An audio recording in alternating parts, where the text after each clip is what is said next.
Your child has brought home their 30 for Third folder.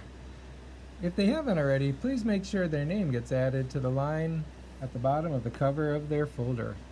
Inside the folder, there are two sheets, one that looks a bit like a pie and one that has lots of blanks, 30 of them actually, to enter the names of books they've read throughout the year.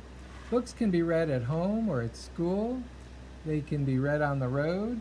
They can be books that you're reading with your child together, or if it's a book they couldn't read on their own and they're listening to it as an audio recording, that works just fine too. Let's say the first book my young reader read was all about turtles. That's informational. I write that first title down on the first line, and number 1 for book 1 goes in circle 1 that is in informational. And let's say my next book was Owl Diary, Eva and the Lost Pony.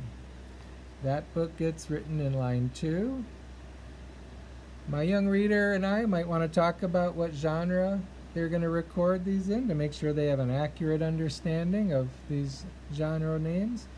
And this being fantasy, because owls and ponies can't talk, number 2 gets written in a circle under fantasy science fiction. Let's say my reader's next book is also fantasy, Cat Wings by Ursula K. Le Guin. We would write that in line 3, and book 3 fills up our 2 circles for fantasy and science fiction.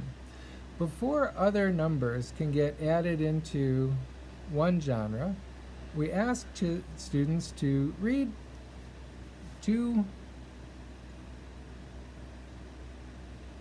before students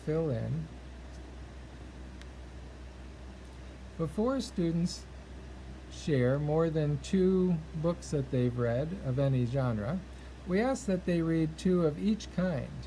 We want students to have a balanced diet of reading, just like we want them to have a balanced diet when they eat. It's just healthy.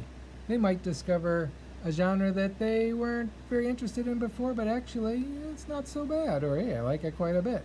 So as all of these 16 circles get filled in, these first 16 lines are committed to those.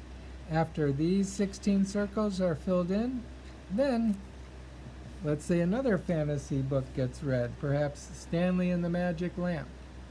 So I add that, and once all these other genres are filled in, then actually this wouldn't be here. This would end up being book 17. I would add a circle and put in the corresponding number where I added the book to the list. And eventually this gets filled up with lots of added circles, and we can notice some genres are very full and some not so full, and that becomes a good conversation about things that students are interested in reading, or where places to challenge them a little bit more. I hope this is helpful.